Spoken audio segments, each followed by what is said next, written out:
Buenas, continuamos con la unidad número 8 de diseño. Estamos en la página 39 y vamos a calcular la ocupación del siguiente edificio de vivienda. Fijaros, en planta sótano tenemos un uso de aparcamiento y me dice que las zonas de garaje, de plaza de garaje y calle de circulación suman 320 metros cuadrados útiles. La rampa 18 metros cuadrados útiles. Los trasteros 32, pero los trasteros son zonas de ocupación nula, con lo cual no habrá que sumarlo. Escalera y ascensor con vestíbulo de Independencia también son zonas de ocupación nula, tampoco habrá que sumarlo. Entonces, ¿qué nos queda? 320 más 18. Vale, pues la ocupación del sótano es 320 más 18, 338. ¿Qué nos decía la tabla? Que en aparcamiento teníamos que dividirlo, si no estaba sujeto a horarios comerciales, entre 40. Lo dividimos entre 40 y me sale 8,45 personas, o sea, 9 personas. Para tener en cuenta la evacuación en contra de incendios, en garaje se consideran que hay 9 personas. Vamos a ver la ocupación en residencial viviendas.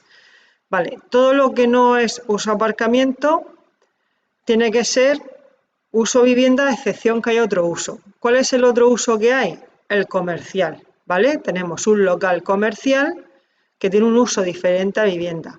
Pero ¿qué pasa? Que como la salida es independiente a la del edificio, no consideramos aquí nada, con lo cual esta superficie no la tendremos en cuenta. Vamos a ver qué pasa con el zaguán. Ocupación nula. Con el almacén de residuos, ocupación nula también. En el cuarto de contadores, también ocupación nula. Cuarto de agua, nula. Escalera, nula. Y ascensor, nula. Con lo cual en planta baja no contamos nada. Ahora vamos a ver qué pasa en las plantas viviendas. Escalera, ocupación nula. Zona común, 100 metros cuadrados útiles, ocupación nula también. Ascensor, ocupación nula. Registro, ocupación nula. Lo único que se tenía en cuenta en viviendas era la superficie de cada una de las viviendas. Y te dice que hay 3 viviendas por planta de 90 metros cuadrados. 3 viviendas de 90, 270 por planta. Entre 20, a mí me gusta siempre hacerlo por planta. Ahora veréis por qué. Lo divido entre 20 y me sale 13,50 y lo redondeo a 14 personas. Vale, ¿qué pasa? Que ese pequeño redondeo hace que yo considere que hay más personas de las que considera el código técnico, ¿vale? Voy siempre redondeando en cada planta, con lo cual al final me sale alguna persona más. Así me aseguro de que las medidas que ponga para evacuar a toda esa gente voy un poco sobrada y no voy tan justa.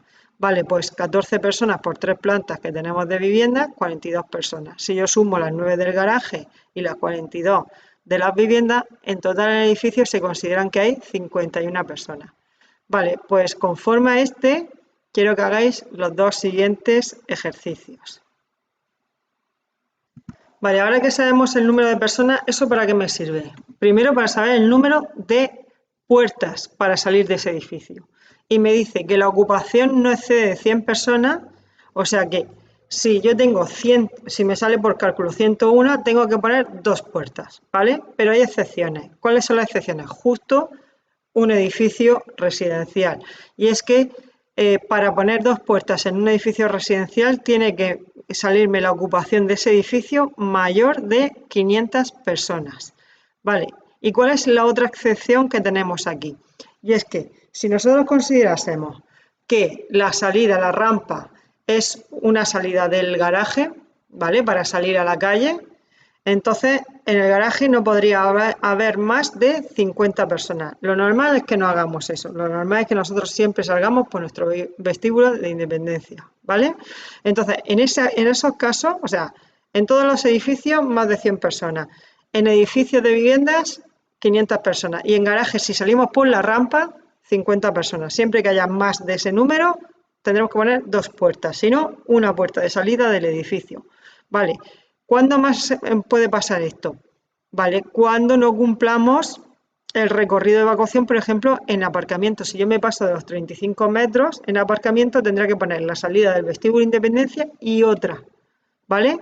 Si yo cumplo esos 35 metros cuadrados en uso aparcamiento, no tendré problema. Y cuando en salida de planta, o sea, en las diferentes plantas de viviendas no tenga más de 25. ¿Vale? En todos esos casos es si cumplo una salida de edificio, si no cumplo 2 o más. Me dice el DBSI que si no cumples alguna salida no hace falta que pongas otra. Si no cumples en la distancia del recorrido de evacuación, no hace falta que pongas otra salida. Puedes tomar una alternativa y es que ese recorrido de evacuación tú puedes aumentarlo un 25% siempre y cuando pongas una instalación automática de extinción. Vale, pues habrá que valorar si es mejor poner una salida alternativa o poner esa instalación automática de extinción. Aquí quien manda es don Dinero. Vale, ¿cómo se dimensionan todas esas salidas de evacuación?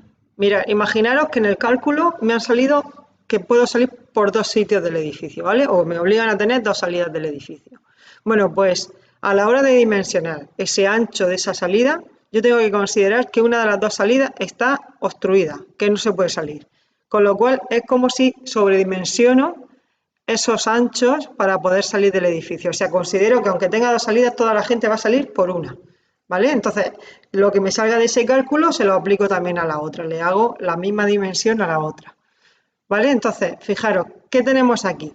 Puertas y pasos. ¿Qué tenemos que aplicar? Tenemos que aplicar esta fórmula que me dice que la anchura tiene que ser mayor o igual al número de personas partido de 200 y siempre como mínimo 0,80.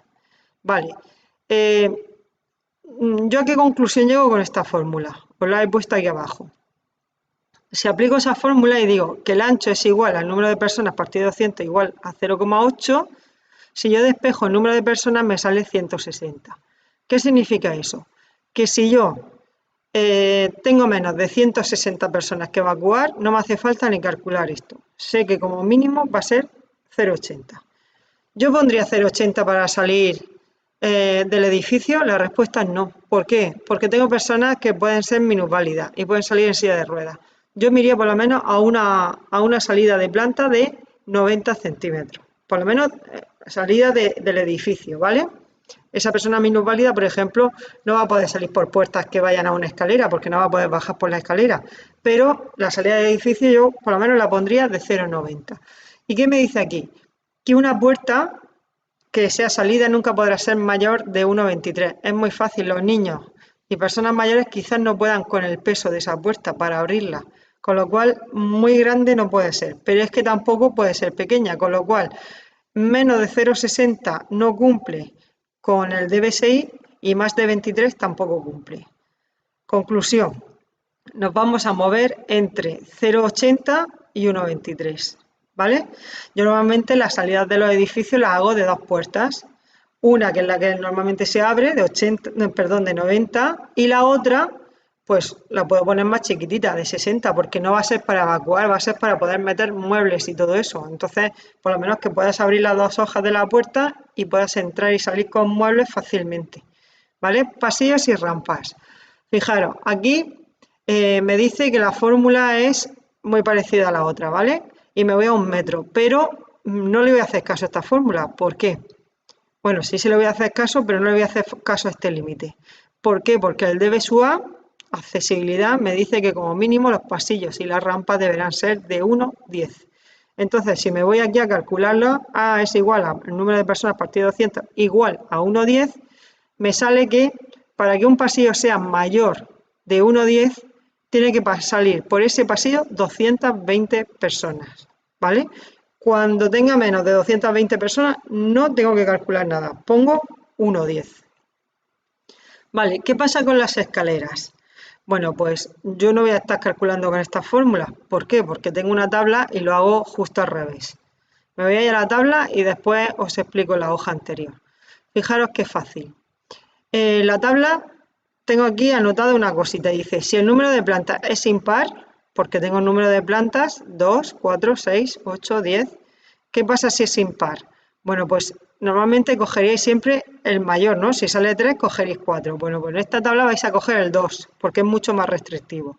¿Y aquí qué es? La primera pregunta que te haces es, ¿tengo una escalera no protegida o protegida? Imaginaros que tengo una escalera no protegida.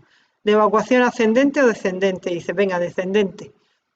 Dice, si pongo el ancho del tramo, de la escalera, el ancho del tramo de la escalera 1 metro, ¿cuántas personas evacúo? 160. Y por cálculo, imaginaros que me sale en el edificio que evacúa pues 56. Estoy cumpliendo de sobra, hasta 160 puedo tener 1 metro. ¿Vale? Imaginaros que ahora la escalera es protegida y que tengo 5 plantas, me iría 4. Y dices, con el ancho de 1 puedo evacuar hasta 288 personas. ¿Cumplo? Si la respuesta es sí, no varíes de 1. El ancho del tramo de la escalera será 1. Vale, ¿qué os decía antes de la puerta? Pues esto, que yo normalmente esta puerta, que es la que se abre, la pongo de 90 para que pueda salir una persona en silla de ruedas bien, y esta normalmente permanece cerrada. Esa puede ser menos de 60 centímetros porque permanece cerrada. Normalmente llevo un pasador, levantas el pasador y esa puerta se abre. ¿Vale? Entonces me permite por lo menos meter muebles con mucha más comodidad. ¿Vale?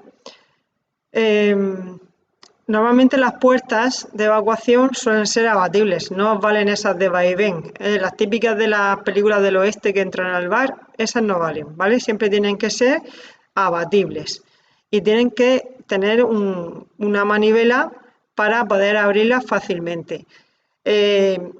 Hay edificios que tienen un pulsador para abrir esa puerta. Vale, el problema de esto es, ¿y si se va la corriente? ¿Qué pasa? ¿Que solamente puedes abrir si tienes llave? Y si se provoca un incendio hasta que no venga un vecino, imagínate que todo ha sido, a mí me pasa que voy a una consulta de algún médico y salgo y claro, yo no tengo llave, le doy al pulsador, no va la electricidad y ahí me quedo atrapada hasta que baja algún vecino. Entonces yo soy defensora de la manivela, no del pulsador. Y ahora, ¿en qué sentido tienen que abrir las puertas? Vale, pues mirar, dice abrirá en sentido de la evacuación, o sea, yo estoy corriendo para salir del edificio, en este sentido es sentido de la evacuación. Dice, aquella que prevista para el paso de más de 200 personas en edificios de uso residencial vivienda y más de 100 personas en los demás casos. O sea que hasta que yo no tenga 200 personas saliendo por esa puerta, no tendré que ponerla en sentido de abertura de salida, ¿no? Sin embargo, yo siempre las pongo en sentido de evacuación, ¿vale? Porque es más fácil ir saliendo y abriendo puertas que no abriendo hacia ti puertas en sentido contrario. Pero te dice que hasta que no tengas más de 200 personas saliendo de ese edificio, no te harán falta. Vale, ¿qué pasa si salen de una planta o de un recinto, por ejemplo, del garaje?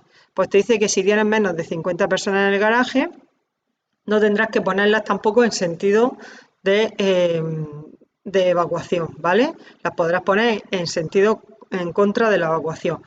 Yo digo una cosa, si por diseño os caben siempre la apertura de puertas en sentido de evacuación, yo lo pongo siempre. Si no me cabe, ya miro si estoy cumpliendo que la salida de las personas del edificio sea menor de 200, mayor de 200 y de la de cualquier recinto mayor o menor de 50.